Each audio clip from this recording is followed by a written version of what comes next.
हे पार्थ, तुम व्यर्थ ही शोक कर रहे हो। जो हुआ वो अच्छा हुआ, जो हो रहा है वो अच्छा हो रहा है, और जो होगा वो भी अच्छा ही होगा। तुम व्यर्थ ही क्यों चिंता कर रहे हो? तुम्हारे चित्त को यह मोह किस कारण उत्पन्न हुआ है? यह आत्मा का नाश करने वाला है, अवनति लाने वाला है। यह स्वर्ग प्राप्ति का विरोधी और कीर्ति का विनाशक है। जो हुआ वो अच्छा हुआ, जो हो रहा है वो अच्छा हो रहा है, और जो होगा वो भी अच्छा ही होगा। तुम व्यर्थ ही क्यों चिंता कर रहे हो? यह आत्मा किसी भी कारण से न तो जन्म लेती है और न ही मरती है। यह न तो उत्पन्न होकर फिर न होगी और न उत्पन्न होने वाली है।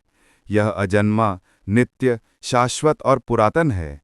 शरीर के मारे जाने पर भी यह नहीं मरती। जो अजर, अविनाशी और नित्य है, उस आत्मा का तुम किस लिए नाश करना चाहते हो? हे पार्थ, तुम यह जो कुछ कह रहे हो वह कर्म के सिद्धांत को नहीं जानता। यह तो कर्म का तिरस्कार है। कर्म करते रहो, फल की चिंता मत करो, तुम अपने कर्म का पालन करो। हे पार्थ, जो कर्म के फल में आसक्ति रहित होकर अपने कर्तव्य कर्म को करता है, वही सन्यासी और योगी है, न कि वह जो अग्नि या कर्म का त्याग कर दे। इस संसार में ज्ञान से पवित्र करने वाला अन्य कोई साधन नहीं है। जो योगी पूर्णता को प्राप्त हुआ है, वह अपने कर्मों को मुझे समर्पित करता है, और इस प्रकार वह पाप से उसी प्रकार लिप्त नहीं होता जैसे कमल का पत्ता पानी से लिप्त नहीं होता।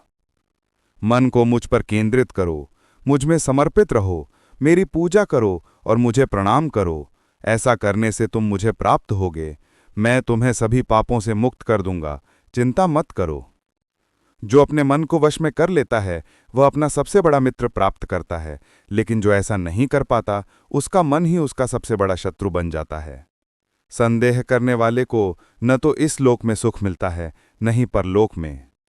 क्रोध से भ्रम उत्पन्न होता है और भ्रम से बुद्धि का नाश होता है। जब बुद्धि का नाश हो जाता है तो वह अपना पतन कर लेता है। जो कर्म के सिद्धांत को नहीं जानता वह अपने ही कर्मों के फल से बंध जाता है। इसलिए हे अर्जुन, तुम अपने कर्मों को आसक्ति रहित होकर करो। खुशी मन की एक अवस्था है, इसे बाहरी परिस्थितियों से मत जोड़ो। तुम्हारे चित्त को यह मोह किस कारण उत्पन्न हुआ है? यह आत्मा का नाश करने वाला है, अवनति लाने वाला है। यह स्वर्ग प्राप्ति का विरोधी और कीर्ति का विनाशक है।